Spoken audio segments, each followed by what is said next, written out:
መረጃ ቀደም ሲል ያለውን እምነት ሲነቅፍ ሰው የሚጠቀምበት ዋና ስልት የቱ ነው?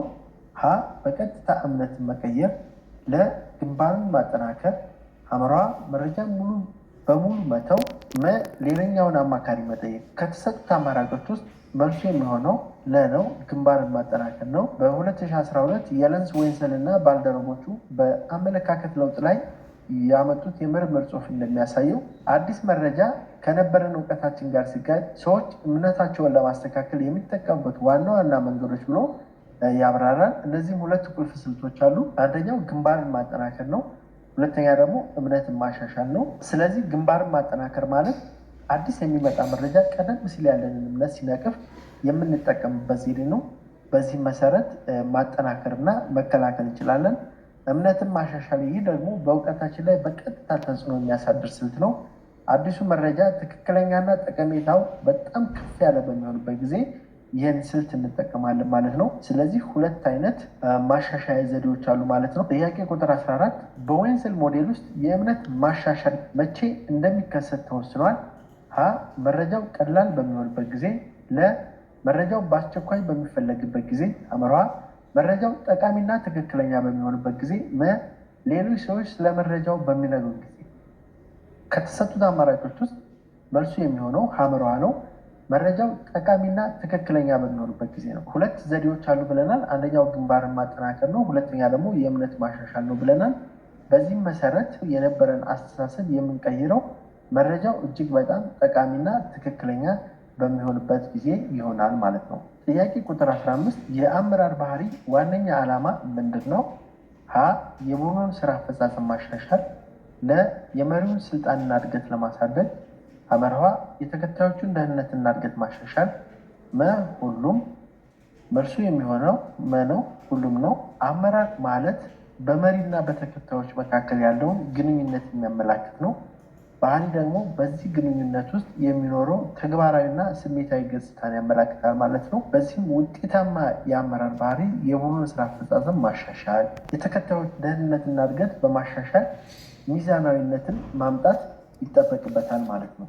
ስለዚህ መልሱ መ ይሆናል ማለት ነው። ጥያቄ ቁጥር 16 ባህሪ እንዴት እንደሚዳብር ከሚገልጹ የታዋቂ አባባሎች ውስጥ በመጀመሪያ የሚመጣው ሀ ቃላቶቻችሁ ድርጊቶች ይሆናሉና ተመልከቷቸው፣ ለ ተግባራችሁን ተመልከቷቸው ምክንያቱም እነሱ ልምድ ይሆናሉና፣ ሐመርኋ ሀሳቦቻችሁ ቃላት ይሆናሉና ተከታተሉ፣ መ ባህሪን ተመልከት እጣ ፈንታ ይሆናሉና። ከተሰጡት አማራጮች ውስጥ መልሱ የሚሆነው ሐመርኋ ነው።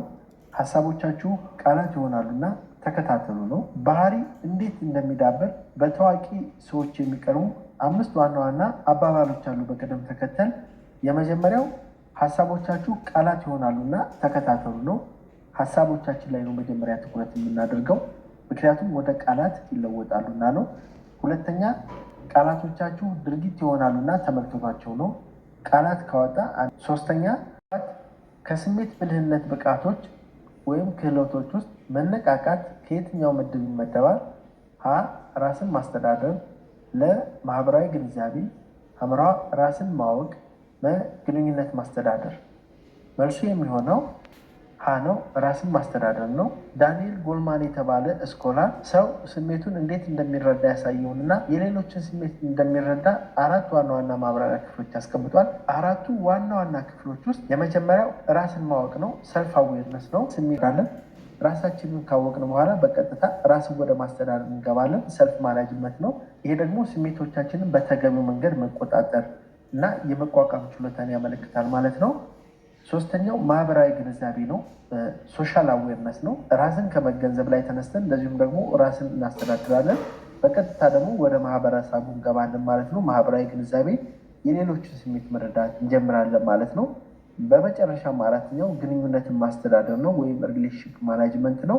ይሄ ደግሞ ግንኙነቶችን በሚገባ መብራት፣ አለመግባባትን መፍታት፣ ማነሳሳት፣ ግንኙነትን ማስተዳደር የሚለው የጎልማን ሞዴል 4ኛው ክፍል ነው ማለት ነው። ግንኙነታችንም እንዴት እንደሚሻሻል፣ አለመግባባት እንዴት እንደሚፈቱና ሌሎችም እንዴት እንደሚነሱ ያስተምራል ማለት ነው።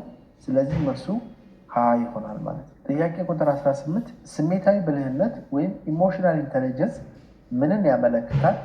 ሀ የሂሳብ ችሎታ ለሰዎች ማስተዋል መረዳትና ስሜታቸውን የሚጠቀሙበት ሁኔታና የሚለያይበት ችሎታ። ሐ የአካል ብቃት እንቅስቃሴ። የቋንቋ ችሎታ። ከተሰጡት አማራጮች ውስጥ መልሱ የሚሆነው ለነው። ሰዎች በማስተዋል በመረዳትና ስሜታቸውን የሚጠቀሙበትን ሁኔታ የሚለያይበት ችሎታ ነው ማለት ነው። አንድ ሰው ከሌላው ሰው የሚለይበት አጠቃላይ ስሜቱን የሚረዳበት ስሜቱን የሚያንጸባርቅበት ሁኔታ የሚያጠቃልል ሁሉንም ክፍል ወይም ይህ ችሎታ ስሜታዊ ብልህነት ይባላል። በተለይ በዚህ ዘመን ኢሞሽናል ኢንተለጀንስ እጅግ በጣም አስፈላጊ ነገር ነው። አንድ ሰው ራሱን ገቨርን አድርጎ ቤተሰቡን፣ ከዛ ጎረቤቱን፣ ከዛ እንደ አገር እንደዚሁም ደግሞ እንደ ዓለም አቀፋዊ ሁኔታ ራሱን እየመራ እንዲጓዝ ያደርገዋል ማለት ነው። ስለዚህ መልሱ የሚሆነው ለነው ማለት ነው። ጥያቄ ቁጥር 19 ርህራሄ ኤምፓቲ የሚለውን የማይገልጸው የትኛው ነው? ሀ የሰዎችን ስሜት መረዳት፣ ለውሳኔ ሲወስኑ የሌሎችን ስሜት ግምት ውስጥ ማስገባት፣ ሐ ራስን ማዳመጥ፣ ሌሎችን ማዳመጥ። ከተሰጡት አማራጮች ውስጥ መልሱ የሚሆነው ሐ ነው፣ ራስን ማዳመጥ ነው። ምክንያቱም ጥያቄው የሚለው የማይገልጸው ነው። የሰዎችን ስሜት መረዳት አንደኛው የርህራሄ ባህሪ አይነት ነው። እንደዚሁም ደግሞ ውሳኔ ሲወስኑ የሌሎችን ስሜት ግምት ውስጥ ማስገባት ያስፈልጋል ማለት ነው። እንደዚሁም ደግሞ ሌሎችን ማዳመጥ ያስፈልጋል ማለት ነው። በአጠቃላይ ይህ የሚገልጸው ርህራሄ ሲሆን የማይገልጸው ግን ራስን ማዳመጥ ነው ማለት ነው። ጥያቄ ቁጥር 20 የጆሃሪ መስኮት ዋና ዓላማ ምንድን ነው? ሀ የግልና የተቋም ምስጢርን ለመለየት፣ የራስን ግንዛቤን ማሻሻልና ግንኙነቶችን ማሻሻል፣ ሐ የስራ አፈጻጸምን ለማሻሻል፣ ስራ በብቃት ለመፈጸም። መልሱ የሚሆነው ከተሰጡት አማራጮች ውስጥ ለነው፣ የራስን ግንዛቤን ማሻሻል እና ግንኙነቶችንም ማሻሻል ነው። የጆሃሪ መስኮት ወይም ጆሃሪ ዊንዶ የምንለው በ1955 ዓ.ም በጆፍ ሉፍት እና በሃሪ ኢንግሃም የተዘጋጀ ንጽጽር ነው። ይህ ሞዴል የራስን ግንዛቤ ለማሻሻል እና ከሌሎች ጋር ያለንን ግንኙነቶች ለማሻሻል የሚረዱ ሞዴሎችን ያስቀምጣል። ጆሃሪም ራሱ የሁለቱንም ስኮራል ስሞች በማገናኘት የተፈጠረ ስያሜ ነው። ጆሃሪ የሚለው የጆሉፍት እና የሃሪንግሃምን ስሞችን በማቀናጀት የተፈጠረ ስያሜ ነው። በዚህም መሰረት ምን ያህል ስለ ራሴ አውቃለሁ፣ ሌሎቹ ስለኔ ምን ያህል ያውቃሉ የሚሉትን መጠየቆች በተለያዩ በአራት ክፍሎች ለመረዳት ያስችላል ማለት ነው። አራቱ ዋና ዋና ክፍሎች ክፍት አካባቢ የሚባል አለ፣ ኦፕን ኤሪያ ነው። ይህ ቦታ እኔ ስለ ራሴ የማውቀውንና ሌሎችም የሚያውቁትን ነገር ያሳያል። ለምሳሌ ስሜን፣ ስራዬን፣ የግል ባህሪያችንን ወዘተ የምናይበት ሁኔታ ነው። ሁለተኛው ስውር አካባቢ ይባላል። ይሄ ደግሞ ሂድን ኤሪያ ነው። ይህ ቦታ እኔ ስለ ራሴ የማውቀውና ነገር ግን ሌሎች የሚያውቁትን ነገር ያሳያል። የሚያውቁት እኔ ግን ስለ ራሴ የማላውቀው ነገር ማሻሻል እጅግ በጣም ጠቃሚና ለውጥ የሚያመጣ ሞዴል መሆኑን ብዙ ስኮላሮች ይስማሙበታል ማለት ነው። እነዚህን ጥያቄዎች በመጠየቅ መመለስ ይቻላል። እኔ የማላውቀውን እና ሌሎች የሚያውቁትን፣ እኔ የማውቀውንና ሌሎች የሚያውቁትን፣ እኔ የማውቀውንና ሌሎች የማያውቁትን፣ እኔ የማላውቀውን ግን ሌሎች የሚያውቁትን የሚሉ ጥያቄዎችን መጠየቅ ይቻላል ማለት ነው። ጥያቄ ቁጥር 21 በሃርቫርድ ዩኒቨርሲቲ በተጠና ጥናት መሰረት ሰዎች ስራና እድገት የሚያገኙት ሀ በእውቀት፣ በቀና አመለካከት፣ ሐ ፈተና በማለፍ፣ በቀድሞ ስራ ልምድ። በዩኒቨርሲቲው ጥናት መሰረት ሰዎች በብዛት ስራና እድገት የሚያገኙት በምንድን ነው? በእውቀታቸው ነው? በቀና አመለካከታቸው ነው? ፈተና በማለፍ ነው? እንደዚሁም ደግሞ በቀድሞ ስራ ልምድ ነው የሚለው ጥያቄው የተሰጠው። መልሱ የሚሆነው ነው፣ በቀና አመለካከት ነው። በዚህ በሃርቫርድ ዩኒቨርሲቲ በተጠና ጥናት መሰረት 85% ሰዎች በተለይ እድገት የሚያገኙ እንደዚሁም ደግሞ ስራ እንኳን በመጀመሪያ በተለያየ መልኩ ማግኘት ይቻላል። እድገት የሚያገኙት በአመለካከት ነው ማለት ነው። ስለዚህ ቀና አመለካከት እጅግ በጣም ፔኦፍ ነው ወይም ዋጋ የሚከፍል ባህሪ ነው የሚለውን ነገር መረዳት አለብን። 15% ግን በጥናቱ መሰረት በእውቀትና በችሎታ ነው በአብዛኛው ጊዜ ሰዎች ስራና እድገት የሚያገኙት ብለው አስቀምጠውታል ማለት ነው። ስለዚህ ቀና አመለካከት እጅግ በጣም አስፈላጊና ልናዳብረው በተለይ በስራ ቦታችን ልናዳብረው የሚያስፈልግ የኑሮዋችን ሞተር መሆኑን መገንዘብ ይጠበቅብናል ማለት ነው። ጥያቄ ቁጥር 22 በዓለም ላይ በተደረጉ ጥናቶች በአብዛኛው እንደሚያሳዩት ሰራተኞች በአብዛኛው ከስራ የሚባረሩት ሀ በብቃት ማነስ፣ ለ በአመለካከት፣ ሐመርሃ በስራ ቦታ ባለመገኘት፣ መ በስራ አፈጻጸም። መልሱ የሚሆነው በአመለካከት ነው። በመጀመሪያም ላይ እንዳየነው በሃርቫርድ ዩኒቨርሲቲ በተደረገ ጥናት ስራና እድገት የሚገኘውን በአመለካከት ነው። እንደዚሁም ደግሞ ሰራተኞች ከስራ የሚባረሩት በአመለካከት ችግር ነው። ወይም ከነበረባቸው ስራ ቦታ የሚወርዱት በብቃት ማነስ ሳይሆን በአመለካከት ነው። በ500 የአሜሪካ ኩባንያ ኃላፊዎች በተደረገ ጥናት ላይ እንደሚያሳየው እንደዚሁም ደግሞ ሮበርት ዓለም አቀፍ አማካሪ ድርጅቶች ባጠናው ጥናት እንደሚያሳየው 70% ሰራተኞች ከስራ የሚባረሩት በአመለካከት ችግር ሲሆን 30% ደግሞ የሚባረሩት በብቃት አለመኖር ችግር እንደሆነ ያሳያል ማለት ነው። ስለዚህ ቀና አመለካከት የሌላቸው ሰዎች ቅሬታ አሰሚ ናቸው። በአጠቃላይ ህይወታቸው በምሬት የተሞላ እንደሆነ ጥናቱ ያሳያል። ለሰዎች ውድቀት እንጂ ስኬትንም የማይመኙ እንደሆነ፣ ቀና አመለካከት እንደሌላቸው፣ በራሳቸውም እንደማይተማመኑ፣ ሌሎችን ለማዳመጥ ፍላጎት የሌላቸው ሰዎች እንደሆኑ በአጠቃላይ ያስቀምጣል። ስለዚህ ቀና አመለካከት ያላቸው ከሆኑ ደግሞ በራሳቸው ይተማመናሉ፣ ትዕግስት ያላቸው፣ ትህትና ያላቸው፣ ለማዳመጥ ሌሎችን ለማዳመጥ ደግሞ ኢንፋሲና ርህራሄ የተሞሉ እንደሆኑ፣ ፍላጎት ያላቸው ሰዎች እንደሆኑ ያሳያል ማለት ነው ጥናቱ። ስለዚህ ቀና አመለካከት እጅግ በጣም አስፈላጊ መሆኑን መገንዘብ ይጠበቅብናል። ጥያቄ ቁጥር 24 ከቋሚ ወይም ግትር ልቦና ውቅር ውስጥ ዋነኛ ባህሪያት ውስጥ የሚመደበው የቱ ነው? ሀ ስህተትን እንደ መማር ዕድል መመልከት፣ ለ ችሎታዎች በትጋት እንደሚሻሻሉ መተማመን፣ ሐመርሃ ስህተትን እንደ ውድቀት በሚኖርበት በማህበራዊ አስተሳሰብ ውስጥ የሚታወቁ እምነቶች ውስጥ እንዴት እንደሚሰራ በተለያዩ ጥናቶች ላይ ተብራርቶ ታይቷል። ቋሚ ወይም ይሄ ግትር ልቦና ውቅር የምንለው ችሎታዎች የሚገኙት ለምሳሌ በመማር ሳይሆን በመወለድ ነው ወይም በተፈጥሮ ነው ብሎ ያምናል። ስህተትን እንዳጠቃላይ እንደ ውድቀት ይመለከታል። በጣም ከባድ ስራዎችን ይተዋል።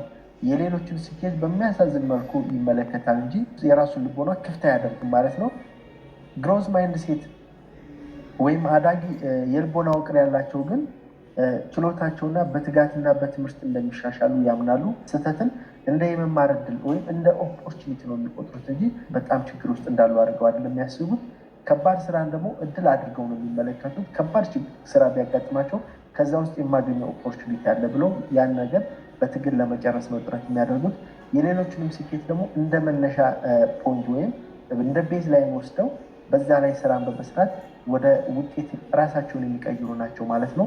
ስለዚህ ከተሰጡት አማራጮች ውስጥ የፊክስድ የሆነ ልቦና ውቅር የሚያሳየው ስህተትን እንደ ውድቀት አድርጎ መመልከት ነው ማለት ነው። ሌሎቹ ግን የግሮዝ ማይንድ ሴት ባህሪያት ናቸው። ጥያቄ ቁጥር 25 የቀና አመለካከት ለራሳችን የሚያመጣው ጥቅም አንዱ ምንድን ነው? ሀ ጉልበት ይሰጠናል፣ ለ የህይወት ጣዕም ይጨምርልናል፣ ሐመርሃ አስደሳች ስምና ያለብሰናል፣ መ ሁሉም። መልሱ የሚሆነው ሁሉም ነው። ቀና አመለካከት ካለን በጣም እጅግ ከፍተኛ የሆነ ጥቅም እናያለው። እንዳየነው ስራም ለማግኘት በስራችንም ሰስቴን ለማድረግ ለመቆየት ጉልበት ይሰጠናል። የህይወታችንን ጣዕም በአጠቃላይ ይጨምርልናል። አስደሳች የሆነ ስምና ያላበሰናል ማለት ነው። አጠቃላይ ደግሞ ድርጅታችን ምርት ከሆነ የሚያመርቱ ምርቱ እንዲያደግ፣ እንደዚሁም ሰርቪስ ከሆነ የሚሰጠው ሰርቪስን ደሊቨሪ እንዲያደግ፣ የህብረት ስራን እንዲያበረታታ፣ ችግሮች በአጠቃላይ እንዲፈቱ ሁሉ በጣም ከፍተኛ የሆነ ጥቅም ነው የሚሰጠው ማለት ነው።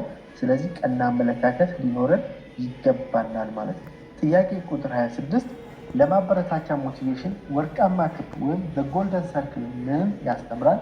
ሀ ሰዎች ምን ፋት ከሚሉት ጥያቄዎች የበለጠ ተነሳሽነት እንደሚያገኙ፣ ለ ሰዎች ለምን ኋይ ከሚሉት ጥያቄዎች የበለጠ ተነሳሽነት እንደሚያገኙ፣ ሐመርሃ ሰዎች እንዴት ሀው ከሚሉት ጥያቄዎች የበለጠ ተነሳሽነት እንደሚያገኙ፣ መ ሁሉም እኩል ናቸው።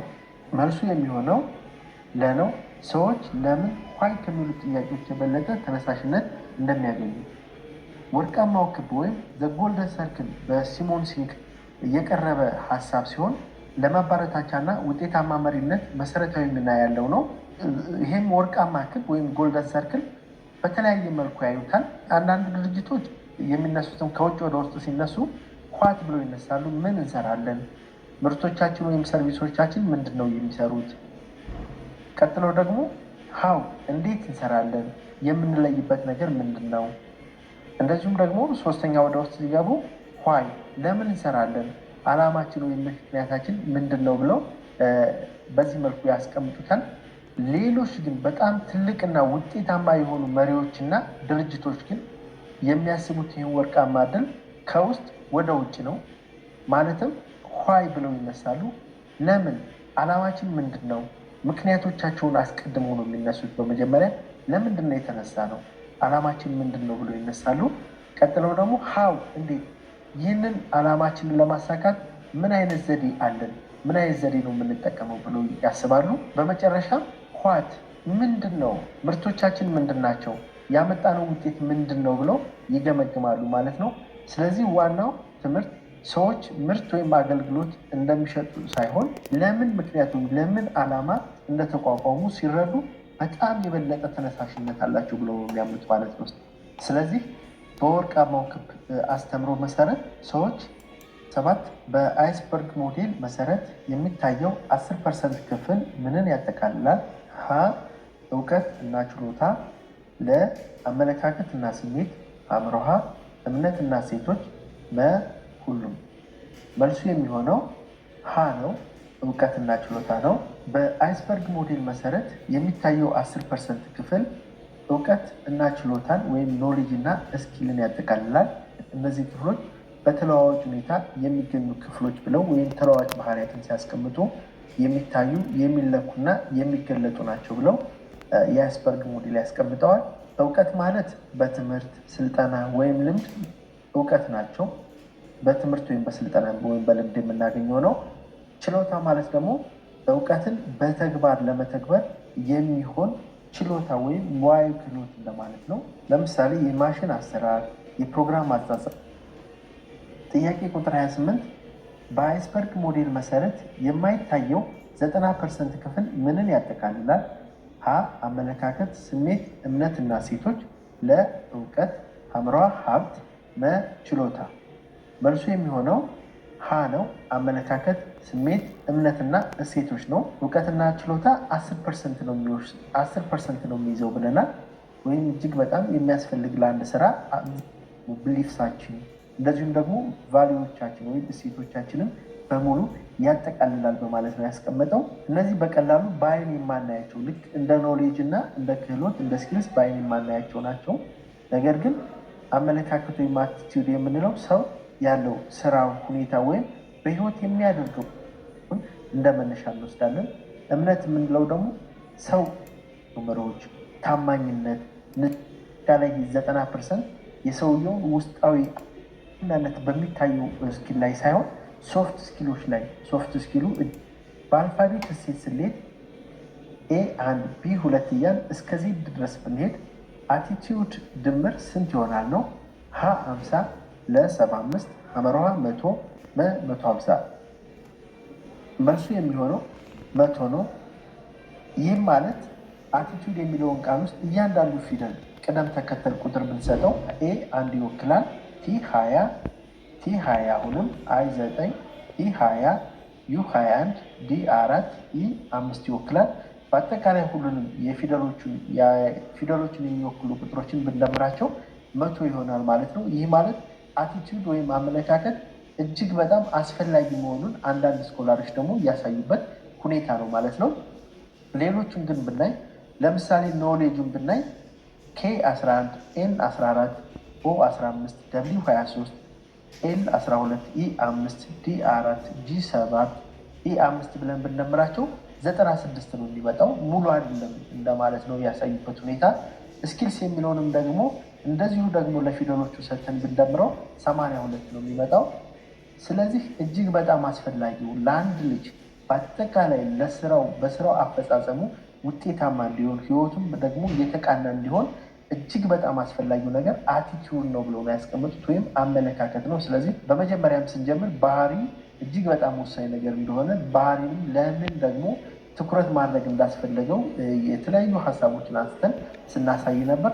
አቲቲዩድ እጅግ በጣም ወሳኝ ነገር መሆኑን በዚህ መልኩ መረዳት ይቻላል ማለት ነው። በአጠቃላይ በዚህ በባህሪ ላይ እሴት ላይ ቫልዩዎች ላይ እንደዚሁ